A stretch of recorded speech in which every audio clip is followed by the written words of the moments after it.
విన్నారు లేదో, పచ్చళ్ళు వాడకండి, ఉప్పు నిలవ ఉంది, దీనివల్ల బీపీలు వస్తాయి అన్నారు. ఇప్పుడు బీపీ ఉప్పు గురించి కాదు, వరి బియ్యం నుంచి వస్తుంది. సో ఇప్పుడు మళ్ళీ అదే ఆవకాయ, అదే మాగాయలు, అదే నిమ్మకాయలు, ఇది మీరు వాడాలి, మంచిది అంటున్నారు. ఎవరన్నారు? డాక్టర్ ఖాదర్ మొదలు పెట్టాడు ఈ విషయం. కానీ ఎద్దుగానుగ నూనెలు వాడండి. ఎద్దుతో మనం చెక్క గానుకల్లో నూనెలు తీసుకొని ఆ నూనెలతో చేసిన ఊరగాయలు, అది మాగాయ కావచ్చు, ఆవకాయ కావచ్చు, అద్భుతం. అది చాలా ఇంపార్టెంట్. మన ఎస్పెషల్లీ పిల్లల పెరుగుతున్నప్పుడు ఆ మెదడు, ఆ కొవ్వు అంశాలు తయారు చేయబడతాయి. అది అద్భుతమైన ప్రక్రియ. And there is know where in the world మన దేశంలో ఉన్న ఆవకాయ సంస్కృతి కానీ ఊరగాయల సంస్కృతి అతి ముఖ్యం ఆరోగ్యానికి. సో మీరు పెరుగన్నంతో ఒక్క ముక్క నిమ్మకాయ ఊరగాయ కానీ ఆవకాయ ఊరగాయ కానీ తింటే పికిల్స్లో సూక్ష్మజీవులు కూడా వస్తాయి. అక్కడ ఫర్మెంటేషన్ జరుగుతూ ఉంటుంది, ఆయిల్తో ఫర్మెంటేషన్ ఉంటుంది. అవి ఇంకా అద్భుతమైన మైక్రోబ్స్. సో ఇవన్నీ మొత్తం చేరి మన ఆరోగ్యం దొరుకుతుందన్నమాట. ఒక్కదానితో పూర్తి ఆరోగ్యం అని కాదు, వైవిధ్యమైన అంశాలు. జీవనం అంటే అదే. జీవనం అంటే వైవిధ్యమైన అంశాలని సమతులనంగా ఉంచుకోవటం. ఆ సమతులనాన్ని కాపాడుకునేదానికి మనకి అనేక రకాలైన వైవిధ్యమైన అంశాలు అవసరం.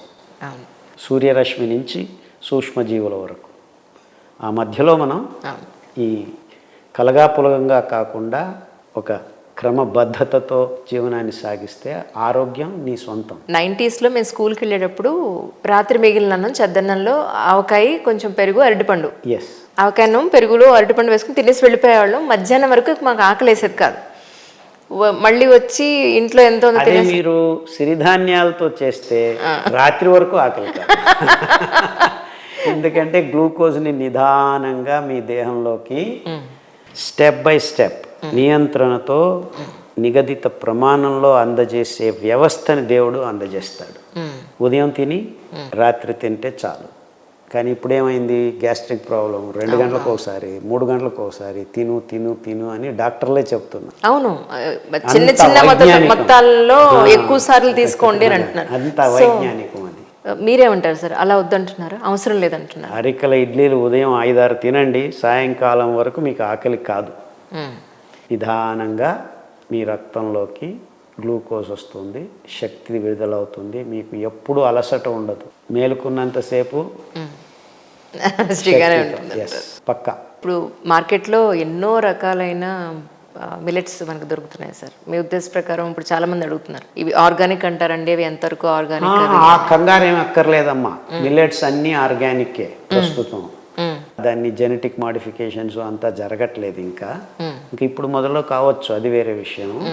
కానీ ప్రస్తుతానికి ఎవరు మిల్లెట్స్ని ఇంతవరకు ఒక్క సజ్జలు కొన్ని చోట్ల ఇప్పుడు ప్రయత్నాలు చేస్తున్నారు. అది పశువుల ఆహారం కోసమని తయారు చేస్తే రీసెర్చ్ జరిగిందే కానీ ఎక్కువగా ఏమీ పెద్ద రీసెర్చ్లు జరగలేదు అక్కడ.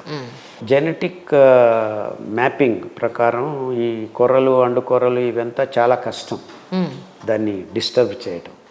అంటే న్యాచురల్గా ఉన్నది న్యాచురల్గా ఉన్నట్టే ఉంచుకునే గుణం ఉందన్నమాట. దానికి తోడు మీరు నీళ్లు కట్టాల్సిన అవసరం లేదు. సో ఎరువుల ప్రశ్నే రాదు. కరెక్ట్. 4 వానలు వస్తే పండించే పంటలు ఇవి. 10 డిగ్రీలైనా పెరుగుతాయి, 45 డిగ్రీ సెంటీగ్రేడ్ ఉన్నా కానీ పెరుగుతాయి. సో ఏ ఇబ్బందులు లేవు దీనికి. They are very good. Organic, inorganic అని మీరు ఆలోచించాల్సిన అవసరం లేదు. ఎందుకంటే మేము కొన్ని ప్రయోగాలు చేశాము. వరి బియ్యం పండించిన ప్రాంతంలో కూరలు, అండుకూరలు పండించడం మొదలు పెడితే 2 సీజన్స్ 2 రౌండ్స్లో ఆ భూమిలో ఉన్న కెమికల్స్ కూడా మాయమైపోయాయి. ఎందుకంటే ఈ కంకి కట్టినప్పుడు పక్షులు వస్తాయి. మీరు వరి మడుల్లో పక్షులు రావు, ఇప్పుడు ఒక పక్షి కూడా రాదు. కానీ మీరు ఎందుకంటే ఆ రసాయనిక ఎరువుల వల్ల. ఈ సిరిధాన్యాలు పెంచినప్పుడు కంకుల మీద వేల పక్షులు వస్తాయి. పక్షులు వచ్చి కంకుల్ని తింటాయి. తింటూ పోతూ పిక్కల్ని మీకు ఆశీర్వాదంగా వదిలిపెట్టిపోతాయి. ఆ పిక్కల్లో అద్భుతమైన సూక్ష్మజీవులు ఉంటాయి. రైట్. సో మీ భూమి సారవంతం అయ్యేదానికి, దానికి తోడు నైట్రోజినస్ మెటీరియల్ అంటే పక్షుల పిక్కల్లో మీకు నైట్రోజన్ కూడా దొరుకుతుంది. ఎందుకంటే అవి పురుగుల్ని అది ఇది అంతా తినేసి ఆ ప్రోటీన్స్ అంతా భూమికి అందజేస్తాయి.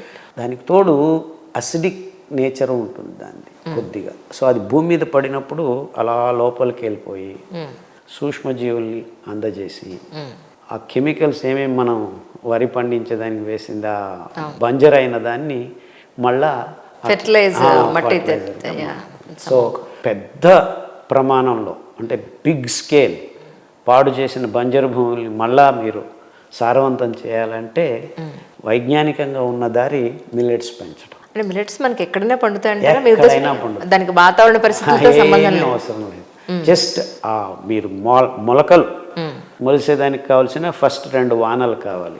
మీకు వానలు లేకున్నా మీరు విత్తనాలని నానబెట్టి మొలకలు వస్తున్న స్థితిలో చల్లినా కానీ వాతావరణంలో ఉన్న నీళ్ళని పీల్చుకొని పెరిగే శక్తి ఉన్నట్టు. సో జస్ట్ తేవాంశ అంటే హ్యూమిడిటీ అంటారు కదా, 50%, 60%, ఇంక్లూడింగ్ తెలంగాణ లాంటి డ్రై ఏరియాస్లో కూడాను 30-40% హ్యూమిడిటీ ఉంటే చాలు. గరిక కూడా ఒక C4 గ్రాస్ అంటారు, మిల్లెట్స్ C4 గ్రాసెస్, అవి అద్భుతంగా పెరుగుతాయి. తర్వాత మీ కషాయాల్లో ఎక్కువ జామాకు లేదంటే పారిజాతం ఆకు ఇలాంటి ఆకులతో మాత్రమే మీరు కషాయాలు చెప్తారు. అంటే దీని మీద మీరు రీసెర్చ్ చేసి? అవునండి. ఈ ఎస్పెషల్లీ క్యాన్సర్ కండిషన్స్లో 3 ఆకులు ముఖ్యంగా మేము పనిచేసాము. రావాకు, జామాకు, పారిజాతం ఆకు అని. ఈ 3 ఆకులు క్యాన్సర్ కండిషన్స్ని కూడాను బాగు చేసేదానికి వీలైందని మేము కనుగొన్నాము. 100 మంది బ్లడ్ క్యాన్సర్ పేషెంట్స్, గర్భకోశం పేషెంట్స్, స్తనం క్యాన్సరు చాలామంది బాగు చేసుకున్నారు. అఫ్కోర్స్ ఈ క్యాన్సర్ కండిషన్స్లో మధ్యాహ్నం పూట ఇంకొక కషాయాలు కూడాను అందజేస్తాము. అవంతా చాలా 100 మంది పేషెంట్ల మీద, రోగుల మీద ప్రయోగం చేసేమో పొందుపరిచాము. ఈ 3 కషాయాలు మీరు చెప్పినవి క్యాన్సర్ కండిషన్స్ చాలా అద్భుతంగా పనిచేస్తాయి. రోగనిరోధక శక్తికి సప్తపత్ర కషాయాలని చెప్తాము. గరిక, తులసి, తిప్పతీగ, బిల్వం అంటే మారేడు, కానుగ, వేప, రావి, ఈ 7 ఆకులు ఎవరికైనా కానీ రోగ నిరోధక శక్తిని, ఇమ్యూనిటీ. ఈ చెట్లు మీకు ఎక్కడ దొరుకుతున్నాయి సార్? మన చుట్టూ పెరిగే ఇవన్నీ మనకు దొరుకుతున్నాయంటారా? అందుకే చెప్పింది భారతదేశం గొప్పది. ఇంకా మనం కొద్దిగా అటు ఇటు చిన్న చిన్న మొక్కలు అన్నీ ఉన్నాయి. మనకు ఆ సంప్రదాయం ఉంది. ఇప్పటికీ ప్రతి ఇంట్లో తులసి మొక్కలు.